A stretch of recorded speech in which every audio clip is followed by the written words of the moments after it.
Understanding the mind begins with understanding the brain not as a vague organ of thought, but as a dynamic, ever-adapting biological system governed by electrical and chemical processes. When we talk about the mind, we often refer to thoughts, feelings, awareness, memory, creativity, and even consciousness. But all of these emerge from the structural and functional properties of the brain. There is no floating mind disconnected from biology. The mind is what the brain does. So to truly heal, regulate, or optimize our mental life, we must understand how the brain gives rise to it. Let's start at the cellular level. The brain is composed of approximately 86 billion neurons. These neurons are specialized cells that communicate with one another through electrochemical signals.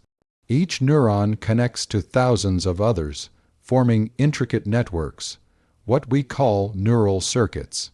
These circuits are not random. They are functionally specialized.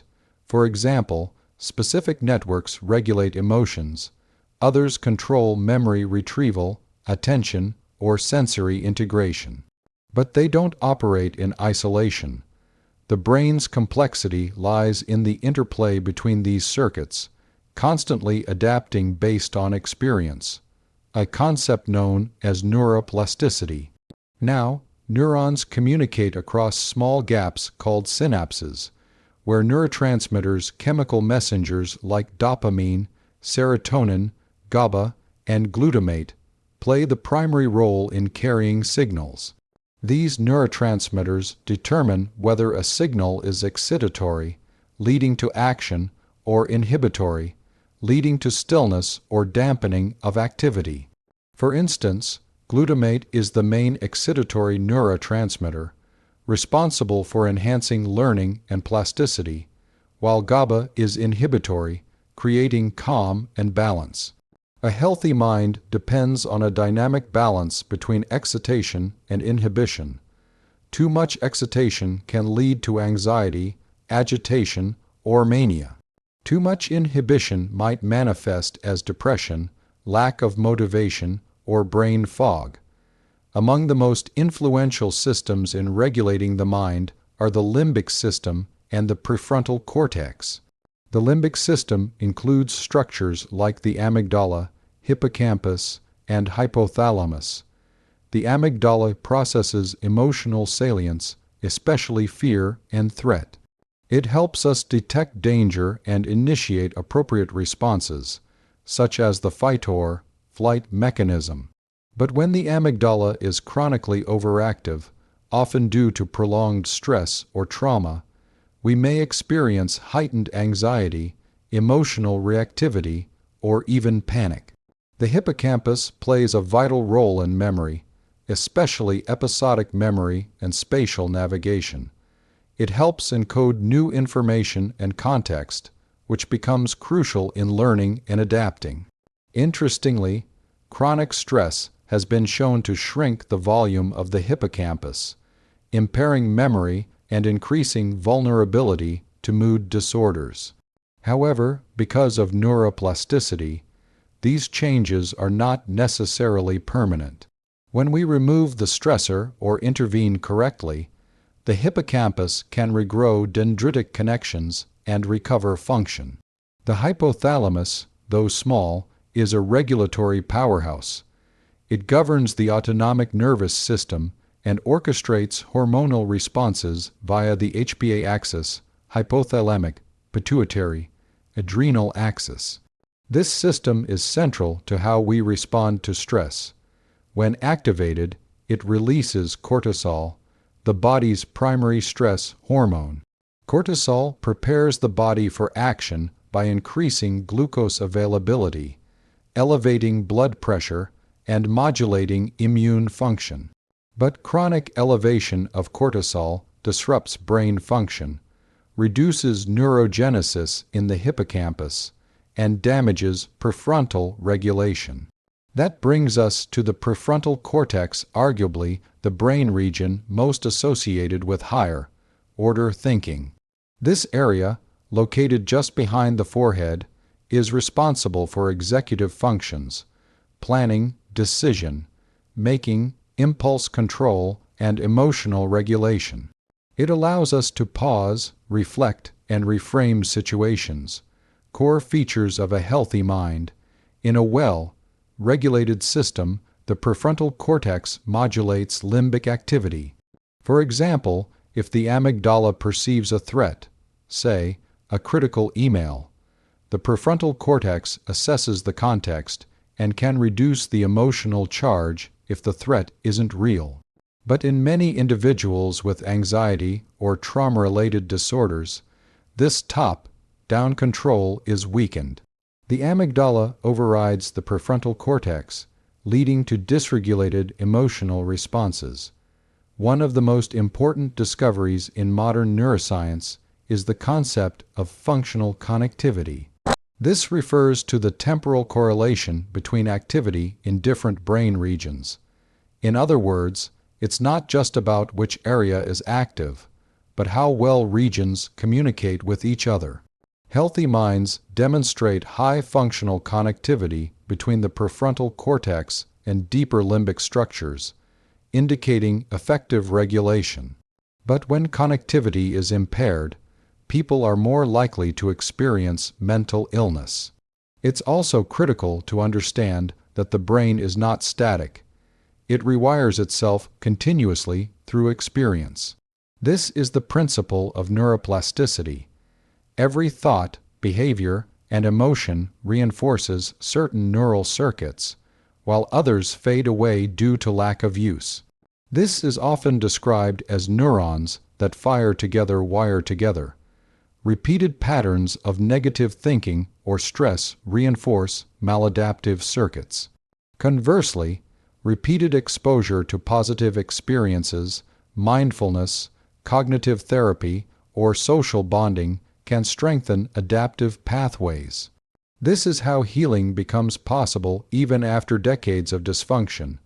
Now, let's briefly touch on the thalamus and insula, two lesser-known regions with powerful roles in shaping the mind. The thalamus acts as a sensory relay center, directing incoming sensory data to appropriate cortical areas. It plays a role in attention and consciousness, serving as a filter for what we perceive. The insula, on the other hand, is deeply involved in interoception, the sensing of internal bodily states. It allows us to feel hunger, heartbeat, temperature, and pain, but also plays a role in emotional awareness. Individuals with a strong mind-body connection often have a well-integrated insular cortex.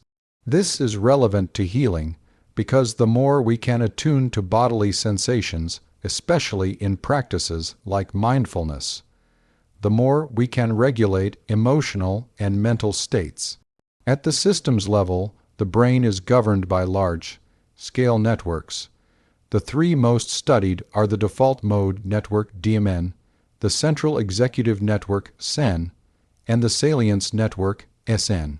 The DMN is active when we are not focused externally, when daydreaming, self-reflecting, or ruminating. It's involved in autobiographical thinking and self-concept. The CEN, in contrast, is engaged during goal-directed tasks, thinking, problem-solving, focusing attention. The salience network acts as a switch, determining whether we should focus inward, DMN, or outward, SEN. Dysregulation in these networks is associated with various mental conditions. For instance, excessive DMN activity is linked with depression and rumination, while an underactive CN can manifest as attention deficit issues. Interestingly, many interventions such as meditation, cognitive behavioral therapy, CBT, and even psychedelics exert their effects by modulating these networks. Meditation, for example, reduces DMN activity, allowing individuals to disengage from excessive self-focused thought. Psychedelics appear to transiently disintegrate rigid DMN patterns, allowing new connectivity and perspectives to emerge. CBD strengthens prefrontal, limbic communication, increasing top-down regulation. Understanding this mind-brain landscape has profound implications. It teaches us that mental suffering is not a character flaw or moral weakness. It is often the result of identifiable, measurable brain states. But perhaps more importantly, it teaches us that healing is not mystical or abstract. It's about changing brain function through consistent, targeted effort. Whether that's therapy, breathwork, nutrition, light exposure, or social bonding, the mind can change, because the brain can change. At the root of all mental healing lies awareness. Once we understand that emotions are not just feelings, but patterns of neural firing. Once we accept that thoughts are not facts, but electrical potentials moving through synaptic pathways, we become empowered. We can work with our biology rather than against it. We can choose practices that rewire the brain in favor of calm, clarity, and resilience. The challenge is not simply to reduce suffering, but to build a brain that can weather life's storms with adaptability. A brain that does not just survive but thrives by learning, connecting, regulating, and evolving. That is the essence of understanding the mind through the brain. And that is the foundation upon which true healing begins. To understand how the mind becomes wounded and how it can heal, we must explore how stress and trauma interact with the brain's plasticity. Every experience we have leaves an imprint on the nervous system. Some of these experiences are fleeting and leave no lasting trace. Others, especially those marked by fear, unpredictability, or powerlessness, can create deep and enduring changes in the architecture of the brain. These experiences are what we refer to as trauma. While stress is an adaptive biological response to challenges, trauma occurs when the nervous system is overwhelmed and left dysregulated. Both phenomena are deeply connected to neuroplasticity, the brain's remarkable ability to rewire itself. Stress, in its acute form, is not inherently harmful. It evolved as a survival mechanism. When you encounter a threat, whether physical or psychological, your brain initiates a cascade of responses to prepare your body for action. This is known as the stress response, and it is largely regulated by the hypothalamic, pituitary, adrenal axis, or HPA axis. The hypothalamus, upon perceiving a threat, signals the pituitary gland to release adrenocorticotropic hormone ACTH, which in turn prompts the adrenal glands to release cortisol. Cortisol elevates blood sugar, increases blood pressure, suppresses the immune system, and shifts energy toward muscles and away from long-term projects like digestion or reproduction. Alongside cortisol, the sympathetic nervous system is activated, releasing norepinephrine and adrenaline. Pupils dilate, heart rate rises, and attention narrows. These physiological responses were essential for early humans evading predators or facing physical danger. However, in modern life, most of our stressors are psychological emails, deadlines, social tension, financial pressure, and they are often chronic rather than acute. This is where the problem arises. The stress response, which is meant to be short-lived, becomes a background hum in our physiology, keeping the system on high alert, burning through resources, and degrading long-term mental and physical health. Nowhere is this more evident than in the brain itself. Prolonged stress has been shown to alter the size, function, and connectivity of several key brain regions. For example, the amygdala, the brain's threat detection center, becomes hyperactive and enlarged under chronic stress. It starts to interpret ambiguous cues as dangerous, fueling hypervigilance and anxiety. The hippocampus, which is involved in memory and context, tends to shrink. Its reduced volume impairs memory consolidation and the ability to distinguish between past and present threats. That's why individuals with post-traumatic stress often feel like they're reliving past experiences in the present moment. The hippocampus isn't sufficiently differentiating the timeline. The prefrontal cortex, responsible for rational thinking and emotional regulation, also suffers under chronic stress.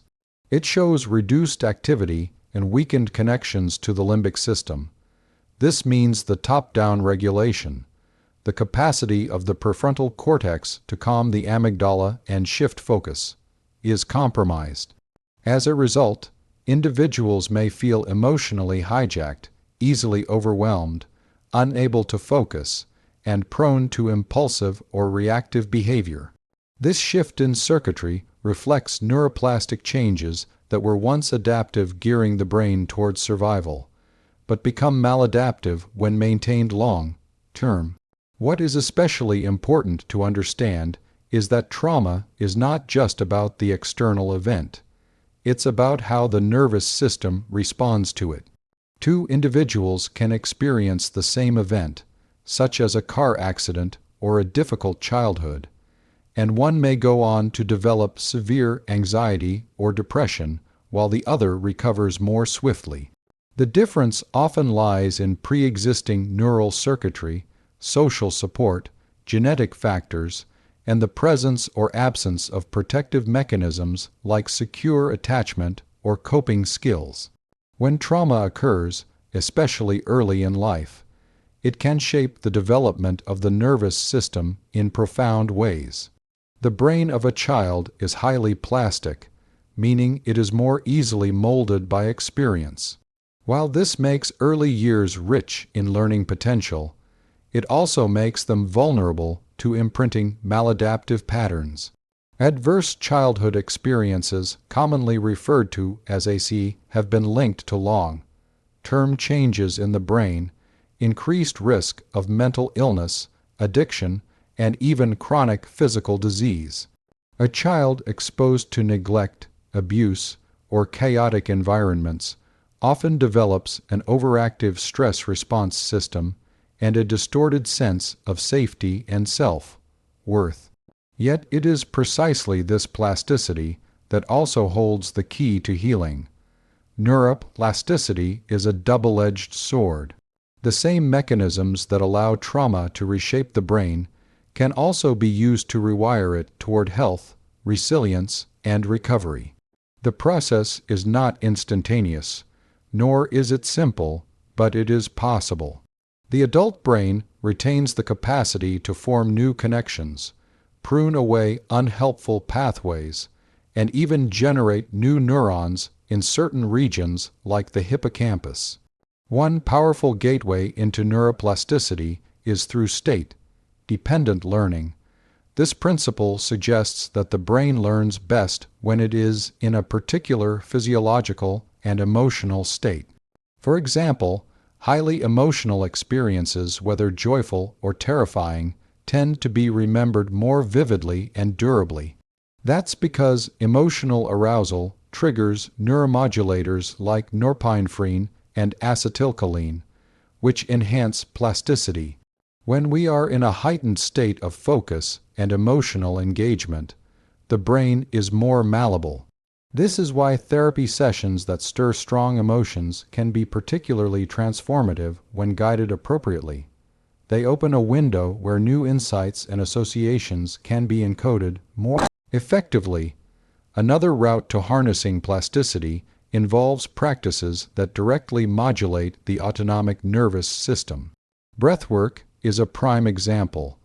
Slow, deliberate exhalations activate the parasympathetic nervous system, calming the body and reducing amygdala activity. Over time, regular breath-based regulation trains the brain to shift out of chronic sympathetic arousal and re-establish a state of balance. This has been corroborated by neuroimaging studies showing that interoceptive practices, like mindful breathing, strengthen the connectivity between the insula, prefrontal cortex, and limbic regions. These connections enhance emotional awareness and regulation. Trauma-informed therapies also use a bottom-up approach. Somatic experiencing, for instance, helps individuals release stored survival energy from the body, completing the defensive responses that were interrupted during trauma. This recalibrates the autonomic system and reduces hyperarousal.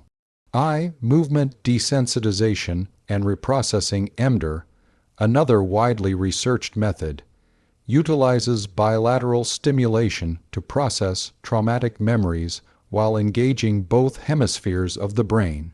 It appears to reduce amygdala activation and increase prefrontal control during memory recall, facilitating a reconsolidation process in which traumatic memories lose their emotional charge. The role of relationships cannot be understated in this healing process. Humans are social organisms, and our brains are wired for connection.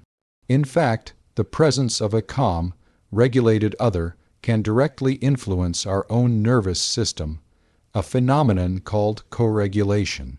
This is mediated by mirror neurons and oxytocin release.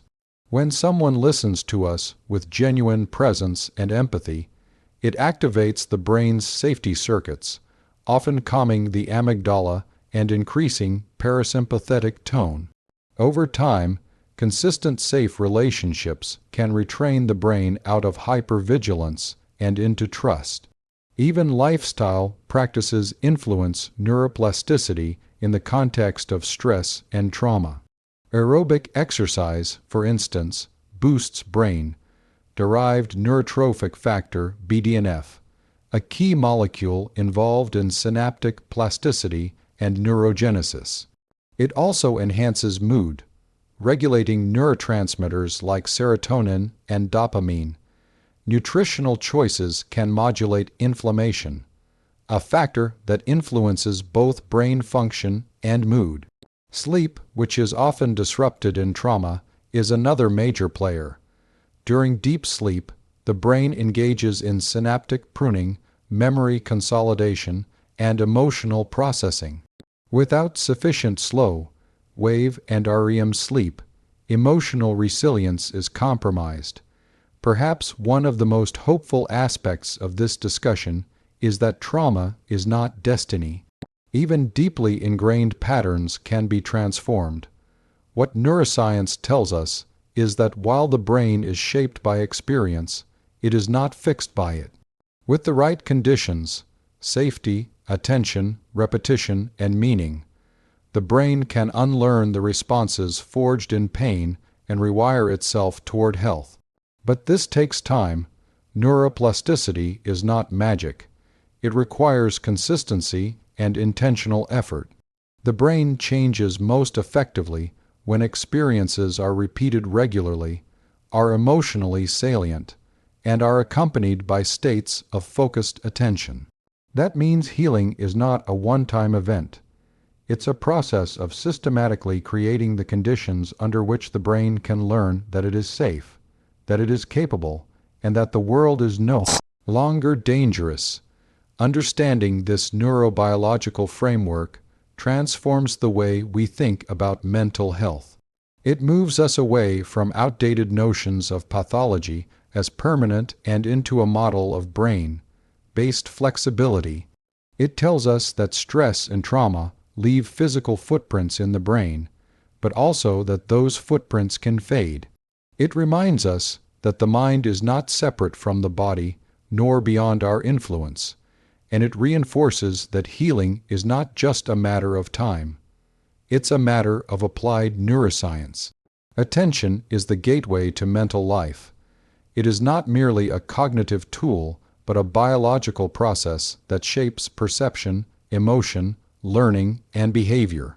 In many ways, where we place our attention determines the content of our mind, and over time, it sculpts the architecture of our brain.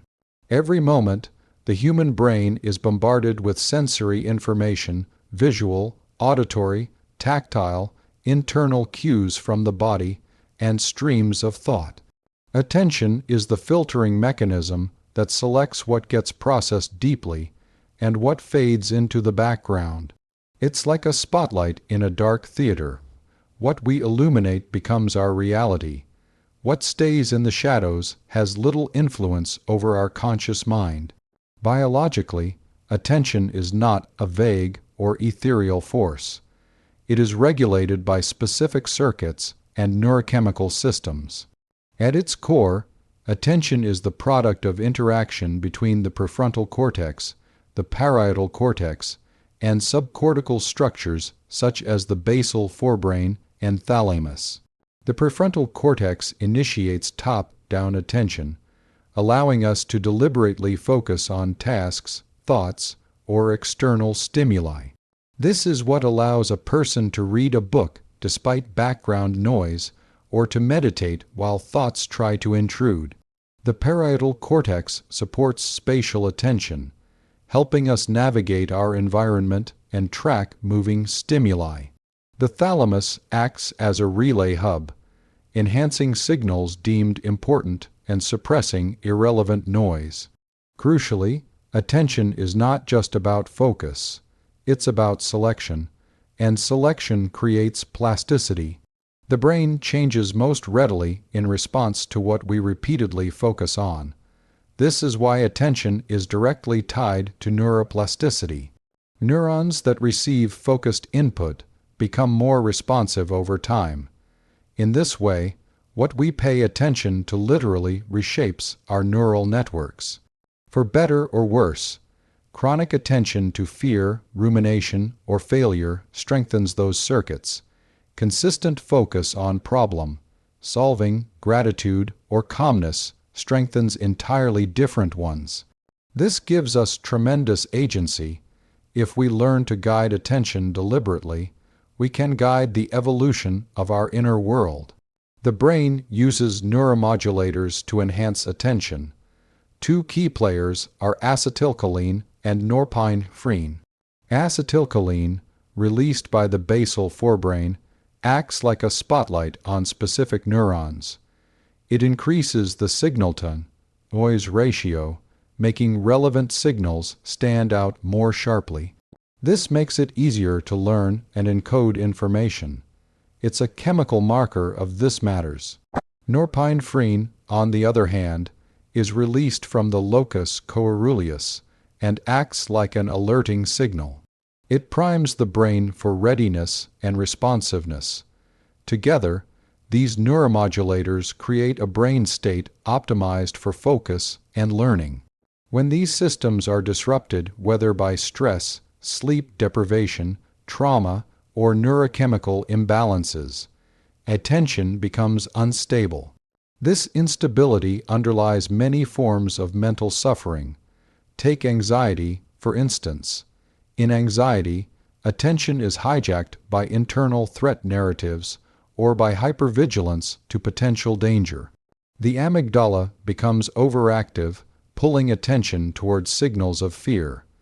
The prefrontal cortex loses its top-down control, and attention becomes scattered and reactive. This leads to difficulty focusing on tasks, increased distractibility, and a feeling of mental chaos. In depression, attention is often locked inward toward negative thoughts, memories, or perceived failures. The default mode network DMN, which governs self-referential thought, becomes overactive, and the ability to shift attention outward is reduced. This results in rumination, a sticky, repetitive pattern of thinking that perpetuates low mood. Attention gets stuck, and this stickiness has neural correlates: reduced activity in executive attention networks and diminished connectivity between the prefrontal cortex and limbic regions. In ADHD, the issue is not a lack of attention per se, but a difficulty regulating it. Individuals with ADHD often describe the sensation of being pulled in multiple directions, unable to filter distractions. This is tied to underactivity in prefrontal circuits and irregular dopamine and norepinephrine signaling. Interestingly, stimulant medications used to treat ADHD work in part by increasing these neurotransmitters, stabilizing attention circuits, and improving task-related focus. But attention is not fixed. It can be trained. Just as a muscle strengthens through deliberate repetition, attentional control can be enhanced through practices that harness neuroplasticity. One of the most powerful tools for this is focused attention meditation. In this practice, the individual directs their attention to a single object, often the breath, and gently returns to it whenever the mind wanders. This simple act of noticing distraction and returning to focus engages the prefrontal cortex, strengthens its connections, and quiets the DMN.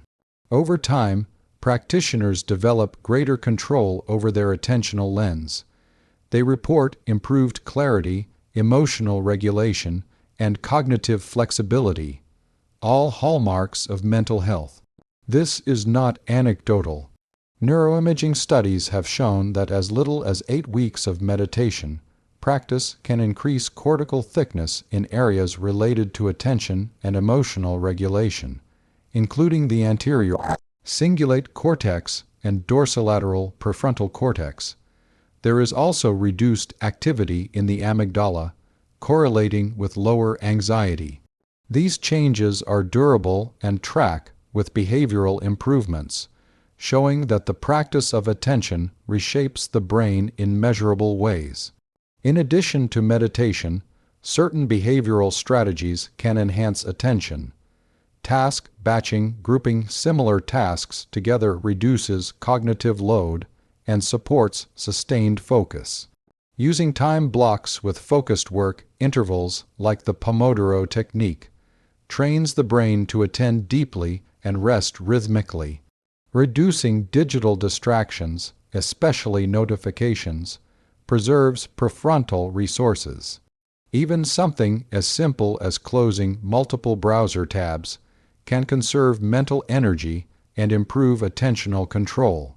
Light exposure also plays a subtle but powerful role in attention. Morning sunlight exposure sets the circadian rhythm and increases dopamine tone, which supports alertness and focus throughout the day. Conversely, exposure to bright artificial light at night disrupts sleep, impairs prefrontal activity, and makes attention more erratic the next day. Sleep itself is fundamental. During deep sleep, the brain consolidates learning and recalibrates attention circuits. Chronic sleep deprivation leads to lapses in attention, impaired decision making, and emotional dysregulation. Nutrition contributes as well. Stable blood glucose supports consistent cognitive function, while nutrient deficiencies like B12, iron, or omega-3 fatty acids can impair neurotransmitter synthesis and reduce attentional capacity. Hydration, often overlooked, is also critical. Even mild dehydration reduces performance on attention-based tasks. Social interaction is another domain where attention plays a central role. When we are fully present with another person, listening without distraction, tuning into their voice and expressions, we engage what's called shared attention. This synchronizes neural activity between individuals, a phenomenon confirmed by hyperscanning studies that measure brain activity in 2 people simultaneously. When people are attuned, their brains literally sync up. This promotes bonding, empathy, and psychological safety. But when attention is fragmented by phones, internal dialogue, or disinterest, the social connection weakens. This has implications for therapy, education, and parenting. Presence is not a vague ideal. It is a neurologically measurable event that transforms relationships. Attention also influences motivation. The dopamine system, often misunderstood as a pleasure system, is in fact more about anticipation and salience. Dopamine is released not when we achieve a reward, but when we attend to cues that signal opportunity or progress. This is why having clear goals and seeing evidence of progress can energize us even before the goal is achieved. When we set intentions and orient our attention toward meaningful outcomes, we tap into this motivational circuitry. Conversely, chronic distraction or goal ambiguity reduces dopamine tone and leaves us feeling aimless or unmotivated. Another fascinating aspect of attention is its relationship with pain. The brain's perception of pain is highly modulated by attention. When attention is directed away from the body, say, during a focused activity, pain perception decreases. When attention is directed toward the pain, its intensity often increases. This is mediated by the anterior cingulate cortex and the insula, which integrate sensory and emotional aspects of pain. Mindfulness-based pain therapies exploit this principle by teaching individuals to shift their relationship with pain, noticing it without amplification, which alters neural processing and often reduces suffering. The same principle applies to emotional pain. Emotional distress, like physical pain, becomes more tolerable when we shift the focus from identification, "I am anxious," to observation, "there is anxiety present." This subtle attentional shift changes the neural context in which the emotion is processed. It recruits prefrontal networks and reduces limbic overactivation. Over time, this builds a metacognitive awareness that enhances resilience and reduces reactivity. Finally, it's worth emphasizing that attention is a limited resource. It can be depleted and it must be replenished. Continuous partial attention, common in digital environments, erodes depth, patience, and creativity. We must create environments that support focused engagement and recovery. This might mean taking breaks in nature, engaging in play, enjoying deep conversations, or even allowing the mind to wander purposefully. These activities restore attentional capacity and enhance well-being. Attention is not just a cognitive faculty, it is the cornerstone of mental health.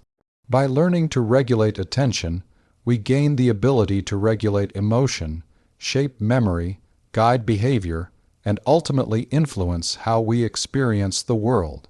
This is the mechanism through which practices like meditation, therapy, exercise, and even breathwork become transformative. They work not through magic, but through the biology of focus. When we understand how attention operates at the neural level, we unlock the power to heal and rewire the mind, one moment of focus at a time. The process of healing the mind is not abstract, it is biochemical. When we talk about mood, motivation, resilience, and recovery, we are fundamentally talking about molecules.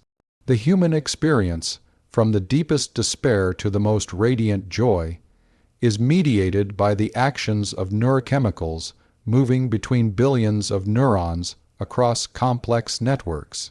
To understand how the mind heals, we must understand how neurochemistry shifts, and more importantly, how we can shape those shifts with deliberate behavior and intervention. At the center of this discussion are several key neuromodulators, most notably dopamine and serotonin, but also oxytocin, endorphins, GABA, and a range of neuropeptides that form the basis of emotional and cognitive experience. Dopamine is perhaps the most misunderstood molecule in neuroscience. It is often called the pleasure molecule, but this is inaccurate. Dopamine does not track pleasure directly. It tracks motivation, pursuit, and the anticipation of reward. When you move toward a goal, when you feel engaged and curious, or when you experience novelty, dopamine is released into specific areas of the brain, particularly the nucleus accumbens and the prefrontal cortex. This release creates a sense of drive and excitement. It is a chemical of seeking, and its role in healing is profound. In conditions of depression, dopamine tone tends to be low. Individuals report feeling flat, demotivated, unable to initiate action. Nothing feels worth doing. This is not a flaw in character. It is a neurochemical state. When dopamine is depleted or dysregulated, the drive system of the brain slows down. Tasks that once brought joy feel meaningless. Even basic routines, getting out of bed, making food, leaving the house, can become Herculean efforts. On the other end of the spectrum, excessive dopamine pursuit, through drugs, gambling, compulsive scrolling, or other addictive behaviors, can overstimulate the reward pathways and desensitize the brain's receptors. This leads to the need for more stimulation to get the same effect, and ultimately creates a deficit in baseline dopamine tone. Healing, then, involves recalibrating this system. The key is to restore healthy, sustainable dopamine signaling without over-relying on spikes created by external substances or short-term gratification. This is achieved in part through what's called dopamine layering, a pattern of building habits that link effort with meaning. For example, exercising consistently without the need for loud music, caffeine, or social validation trains the brain to associate the act itself with internal reward. Similarly, setting small goals and achieving them, tracking progress, or engaging in purposeful tasks, even uncomfortable ones, can slowly raise baseline dopamine by reinforcing the pursuit mechanism. Another important concept is dopamine resets.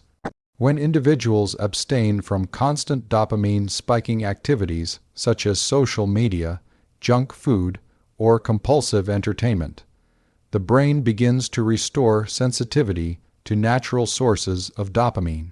This is part of why digital detoxes or fasting can feel emotionally challenging at first, but ultimately lead to increased clarity, motivation, and presence.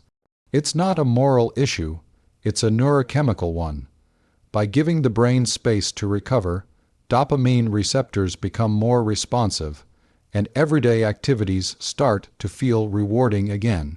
Serotonin, by contrast, functions very differently. It is often linked with feelings of well-being, safety, contentment, and social connection. It plays a major role in mood regulation and is the primary target of many antidepressant medications, particularly SRI's selective serotonin reuptake inhibitors. These medications increase serotonin in levels in the synaptic cleft by preventing its reabsorption.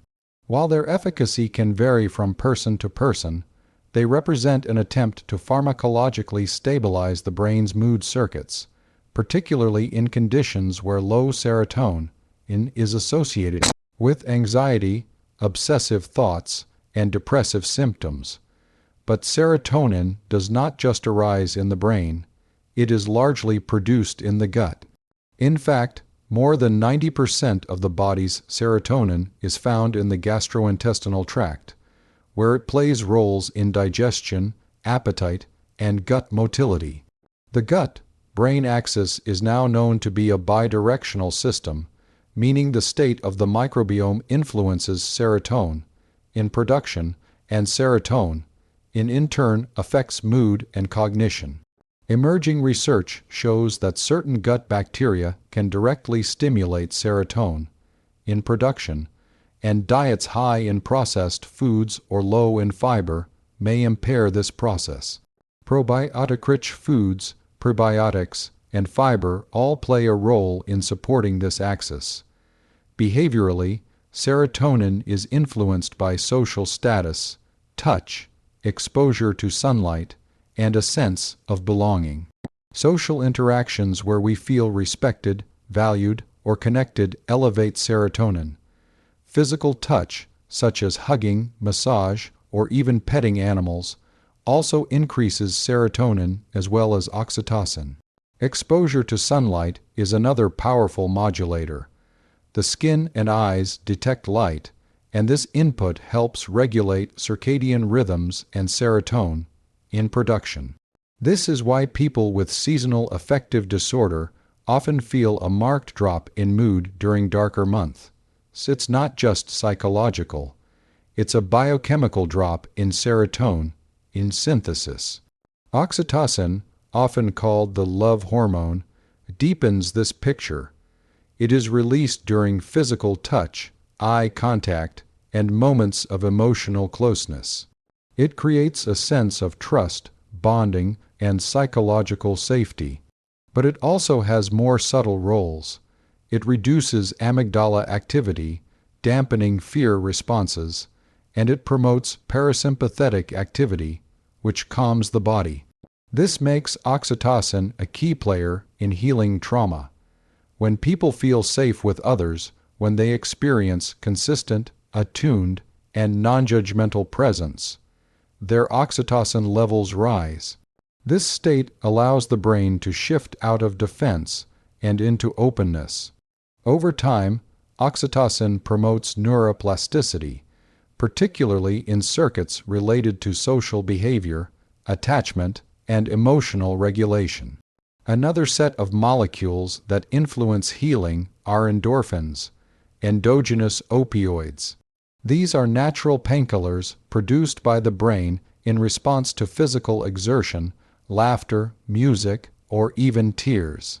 They bind to opioid receptors and reduce the perception of pain, both physical and emotional. This is why exercise, particularly aerobic or high-intensity training, can lead to a runner's high, a flood of endorphins that creates a feeling of euphoria and relaxation. Laughter, especially when shared socially, has a similar effect. Crying, too, can release endorphins, which is why emotional release often leads to a sense of calm or clarity afterward. The body has built-in pathways for managing distress, and when we allow these processes to occur naturally, healing becomes more efficient. GABA-gamma aminobutyric acid is another key player. It is the brain's primary inhibitory neurotransmitter, responsible for calming overactive circuits. When GABA levels are optimal, the mind feels quiet, composed, and focused. In states of anxiety or overstimulation, GABA tends to be low, allowing excitatory neurotransmitters like glutamate to dominate. Certain practices can increase GABA naturally. Meditation, deep breathing, and yoga all enhance GABA activity. So do foods rich in magnesium and taurine. Interestingly, some forms of visual stimulation like panoramic vision or being in nature also increase parasympathetic activity and support GABAergic tone. The process of healing the mind is about restoring balance among these chemical systems. No single molecule defines well-being. Rather, it is the coordinated interplay of multiple neuromodulators that determines how we feel, how we think, and how we behave. When dopamine, serotonin, oxytocin, endorphins, and GABA are functioning in harmony, the mind is resilient. It can tolerate discomfort, adapt to change, pursue goals, and experience joy.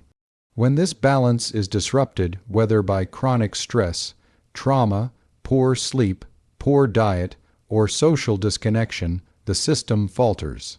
The result can be anxiety, depression, impulsivity, or chronic fatigue. One of the most exciting aspects of neuroscience today is the growing understanding that behavior changes neurochemistry. You don't always need a pill to shift your brain state. You can engage with light, movement, nutrition, breath, sleep, and relationships in ways that nudge the brain back into alignment. These behavioral tools are not replacements for medical interventions when needed, but they are powerful levers for change. And they come with few side effects and compounding benefits, sleep is perhaps the most important of all. During deep sleep, the brain clears metabolic waste, consolidates memory, and recalibrates neuromodulators. REM sleep, in particular, is essential for emotional processing. Chronic sleep deprivation disrupts serotonin and dopamine signaling, increases cortisol, and impairs prefrontal limbic balance. Without sufficient sleep, no amount of therapy, medication, or lifestyle change can fully take root. This is why healing the mind often begins with protecting the sleep-wake cycle, going to bed at consistent times, avoiding blue light at night, and exposing the eyes to sunlight in the morning. All of this points to a core truth. Neurochemistry is dynamic. It is not fixed. It changes in response to our environment, our behaviors, and our thoughts. And it can be changed deliberately. This is not about hacking the brain. It's about understanding its natural language and learning how to speak to it through action. Small changes, repeated over time, create cumulative shifts in brain chemistry. The key is consistency. Neuroplasticity is most powerful when paired with repetition and emotional salience. When we engage in meaningful practices daily, especially when we care about the outcome, the brain rewires itself. Healing is not linear. There are setbacks, plateaus, and unexpected breakthroughs. But behind each stage is a dance of molecules orchestrating the process. When you feel hope, dopamine is rising. When you feel connection, oxytocin is flowing. When you feel calm and grounded, GABA is doing its job. And when you experience awe, wonder, or peace, you are witnessing the symphony of neurochemistry in full effect. These are not accidents. They are signs that the system is working, that the mind is rebalancing, and that healing is not just possible, it is happening. As we continue to explore and apply the science of the brain, remember that healing is both a biological and intentional process. Each choice you make, from movement to connection to rest, nudges your neurochemistry in powerful ways. You are not stuck. Your brain is dynamic and capable of profound change. Be patient, be consistent, and trust in the process of adaptation. The tools are within reach, and your healing is not only possible, it is supported by the very structure of your biology. Thank you for your presence, your attention, and your willingness to understand the deeper workings of the mind. Wishing you strength, clarity, and peace on your journey.